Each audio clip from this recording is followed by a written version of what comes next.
Hello everybody, what is going on? Jimmy here back with another video. Today, my friends, we're going to be talking about what I want to see in Diamond and Pearl. My original video that I made for you guys about these Diamond and Pearl remakes did really well. I'm going to actually check right now. Currently, the last installment in this series is sitting at 401 views, so I thought, you guys obviously did like it. 21 likes, that's pretty high for my channel and my size subscribers and everything. 21 comments also, so I know a lot of you guys did like it. But basically, the video was called Why Pokemon Diamond and Pearl Remakes Have to Be Perfect, Road to Diamond and Pearl Remakes Part 1. And this is the Road to Diamond and Pearl Remakes Part 2. And in this video, we're going to be talking about things that have to change if they're going to use the Sword and Shield engine, and basically how to improve Pokemon in a lot of different ways. I'm not exactly sure what I'm going to title this one, and no, I'm not reading off a script like I was in the last one. Basically, I wrote it all out in that video, exactly what I wanted to say, and in this video, I'm doing the opposite. I just have a couple bullet points here of things I want to touch upon, and I hope that this sounds more natural because I went back watching that video, and honestly, I don't like how it came out. It sounds like I'm reading off a piece of paper because I am. So this video hopefully sounds different to you because no, I'm not reading off anything.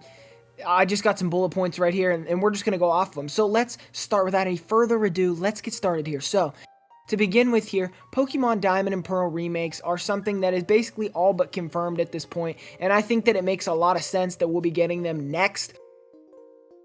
So here's the thing, okay? I think that due to the fact Pokemon games have been getting easier and easier and easier with every single generation, more hand-holding, more of everything, keep all of that, but give us a hard mode like they did in Black and White 2. I think I touched upon this in the first video, but I want to get even more in-depth in this video about my ideas on how to make the game harder and different things, because basically with all these games, I have to take Pokemon out of my party in order to have fun. I cannot have a full roster of 6. If I do that, then I know that I'm going to be in for a time that's going to be very easy, and experience share is just going to make it the easiest game in the world. I could have, one Pokemon that's level 1 do a battle with my level 60s and 70s and have them up to level 30 in just a matter of battles. So because of that, the XP share really does kill any type of difficulty in the game, and I think that definitely needs to be able to be turned off like in older entries.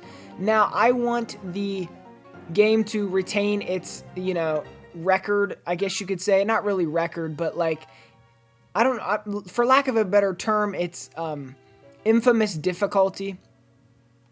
I don't think it's the hardest game overall, but I think Cynthia is the hardest challenge in any Pokemon game. I think that it is definitely the hardest champion, and it's definitely the hardest challenge in any Pokemon game.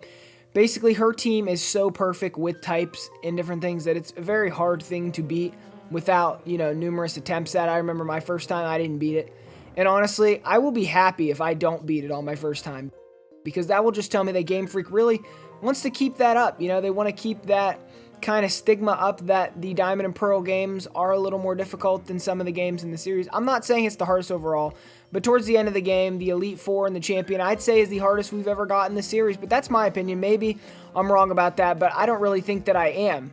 With all these leaks, all this news, and all this information, I think it's all but confirmed that we're getting Diamond and Pearl remakes, but, the thing is that a lot of people aren't talking about is that we're pretty much guaranteed to get Gigantamaxing and Dynamaxing in Sinnoh, and that's a hard pill for me to swallow.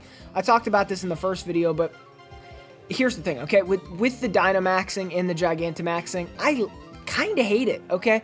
The thing is, I've been recently playing the Crown Tundra, and I guess kind of hating it is a strong word. I should say I have a strong dislike for it. It's not very, I don't know. Okay, I think they look stupid so big. I really do. I'm sorry. I think it's kind of stupid, and I think it looks a little bit, obnoxious.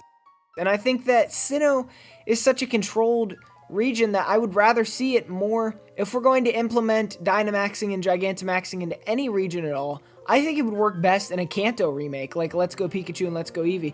If they were to do Dynamaxing and Gigantamaxing in a game like that, those Pokemon, a lot of them, even fully evolved, look like they're not fully fleshed out. Not hating on Kanto by any means, it's one of the best regions, but I'm saying that was like their initial go at Pokemon, so a lot of them look like they could have another evolution. And Sinnoh actually added a lot of evolutions to them, so that's more proof to what I'm trying to say. I think even Game Freak realized that.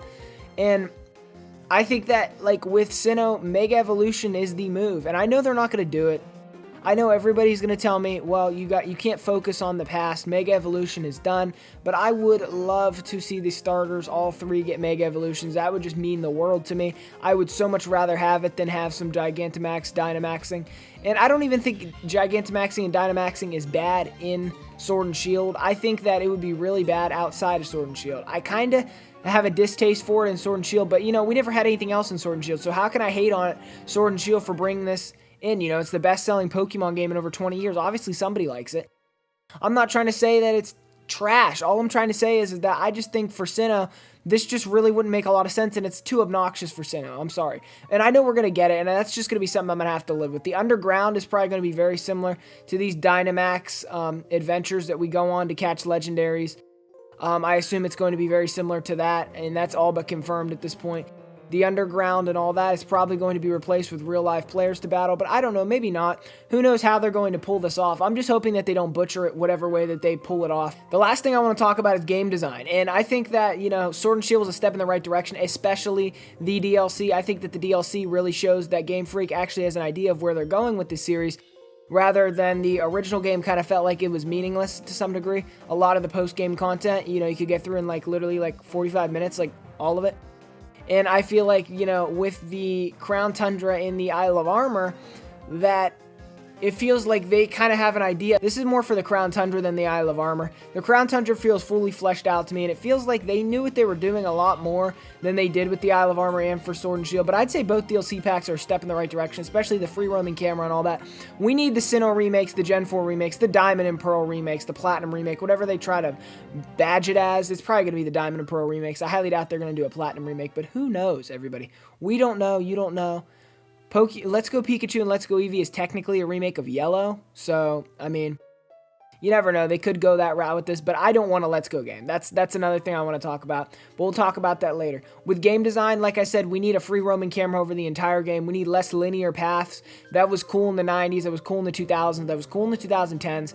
But we're in the 2020s now, and linear paths to go from point A to point B and battle everyone in a row to get there is just something that I feel like definitely needs to be cut out of the game, because I feel that personally it breaks immersion and makes it feel like a video game that, you know, anybody could make. But Game Freak has such a talent for making great games that I feel like they just don't put forth the effort. They could definitely make an amazing game, and I'm hoping that they don't butcher these Gen 4 remakes too bad, because honestly, that would just ruin it for me. I love these games, and I will be able to, you know, have a Dynamax, Gigantamax thing with SINNOH. If the game's absolutely amazing, I guess I'll be able to look past that and, you know, focus on the good of the game. But when it comes to game design, I will not be able to excuse Sword and Shield style winding paths, and I know it's built on the same engine, so you kind of have an idea of what you're going to get if you look at Pokemon Sword and Shield, so that's kind of the problem.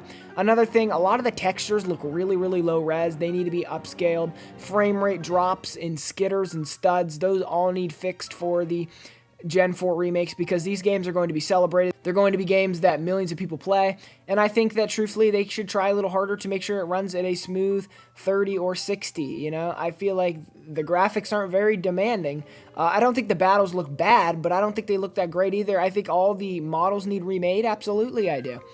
And I think personally that could make a really great Diamond and Pearl remake. You know, I think that this could be an amazing game, and this could go one of two ways. If they implement difficulty options, if they give us, you know, the Underground and they make it with real players, but they make it kind of fun, I guess that could be fun. I would rather have it with AI players, but either way, I guess that could be fun. If they get rid of such linear paths, they give us these big open areas to explore, and different things that can also link to the actual game that feel like they're a part of SINNOH. They upscale some of the graphics, and they, you know, overall just make the game feel like they actually put time and thought into it. I feel like this could be the best Pokemon game on Switch without a doubt in my head.